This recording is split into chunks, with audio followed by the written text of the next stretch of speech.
Baik.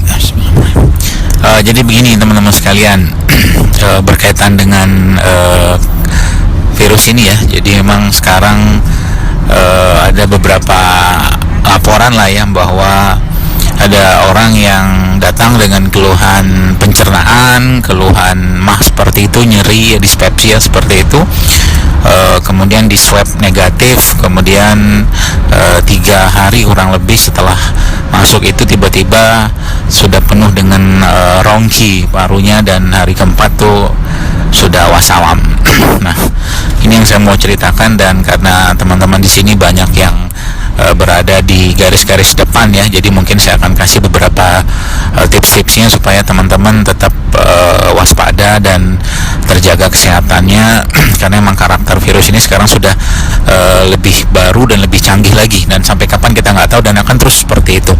Pokoknya kita siap aja perangnya gitu ya. Nah, yang pertama adalah bahwa memang virus ini sekarang mulai masuk ke pencernaan. Jadi dia khususnya akan menyerang orang-orang yang bermasalah di pencernaan ya. Sehingga dari sini kita harus tahu bahwa karakter orang Asia ya, Indonesia termasuk di situ, kebanyakan atau sebagian besar adalah masalahnya di lambung ya, atau pencernaan. Maka potensi sangat besar dari ini untuk terjadi, atau mungkin keadaan yang tadi saya sebutkan di awal tadi itu sangat gampang terjadi.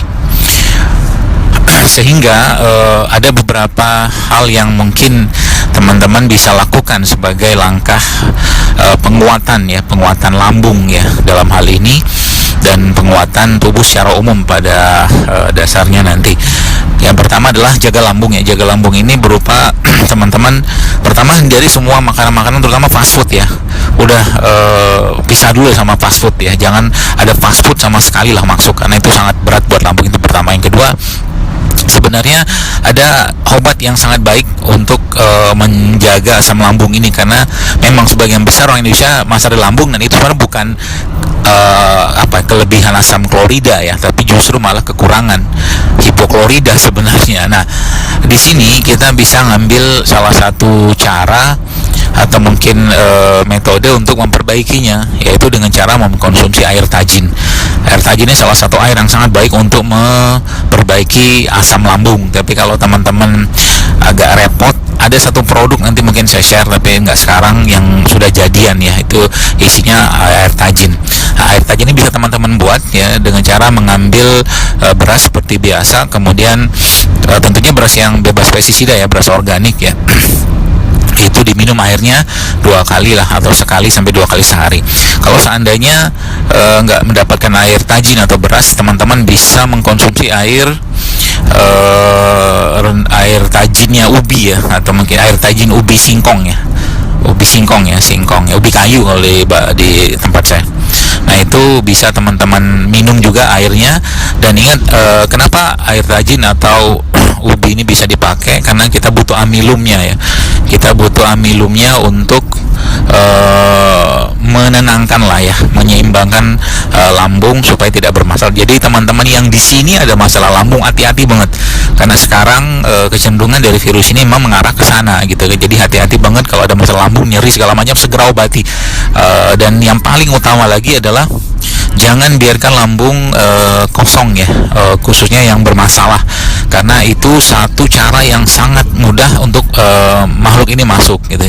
Nah, sehingga di sinilah kita perlu asupan-asupan berupa amilum yang teman-teman bisa dapatkan dari 3 jenis makanan ini ya, yaitu alpukat, kemudian pisang, dan bisa tambah dengan kurma. Jadi kalau bisa perutnya jangan dibiarkan kosong, jadi kondisikan untuk terisi terus tapi tidak penuh ya. Dan salah satu makanan yang bisa diasup itu adalah tadi alpukat, pisang dan kurma. Itu bisa di blend, jadi makan dia ya 2 jam lah sekali gitu kan, atau 1 jam, nggak usah banyak-banyak, yang penting terisi di sana, karena dia butuh nutrisi. Sekarang kalaupun Anda minum probiotik, maka probiotiknya tidak akan banyak berperan kalau seandainya nutrisinya nggak bagus. Maka di samping konsumsi probiotik yang sudah ada ya teman-teman juga bisa konsumsi juga nutrisi yang tadi tinggi amilum tadi. Jadi saya ada jelaskan air tajin ya, baik dari beras atau mungkin air tajin dari singkong, itu sangat baik ya untuk menyeimbangkan asam lambung atau mengendalikan asam lambung. Di samping itu juga tadi yang alpukat, kurma dan pisang. Dan probiotik jangan lepas, pokoknya probiotik jangan lepas. Semua makanan-makanan fermentasi itu dimakan sekarang, dan juga termasuk dalam hal ini adalah makanan buah-buahan ya. Buah-buahan jangan banyak mengkonsumsi buah yang terlalu matang. Jadi matang normal aja ya, itu insya Allah akan sangat bermanfaat untuk menjaga keseimbangan dan kesehatan asam lambung gitu kan, Masya Allah. Itu kurang lebih mungkin. Dan ingat sekali lagi, jaga lambungnya ya, jaga lambung. Yang puasa silakan puasa ya, mungkin yang puasa sunnah ya, Senin Kamis atau segala macam itu, tapi ingat sahur dan bukanya harus terisi lambungnya ya, jangan sampai lambungnya kosong dan akhirnya menimbulkan nyeri, karena sekarang sedikit saja nyeri lambung ya, dan tubuhnya fisiknya lemah, nutrisinya nggak cukup, maka dia masuk ya, si virus ini masuk. Nah itu yang sekarang tren terjadi. Maka tadi ya mungkin saya jelaskan, pulse oximetry itu juga sangat penting sekarang, karena di swab pun sekarang kecenderungannya negatif gitu kan. Jadi teman-teman, dua hal penting tadi yaitu nutrisi dan probiotik itu atau simbiotik lah, itu sangat penting. Dan nutrisi yang terbaik saat ini adalah yang tinggi amilum ya, terutama yang berasal dari sayuran atau tumbuh-tumbuhan. Itu mungkin, dan semoga kita selalu dijaga Allah, dan semoga dijauhkan dari penyakit-penyakit khususnya virus ini gitu. Demikian mungkin, mohon maaf saya voice note. Terima kasih.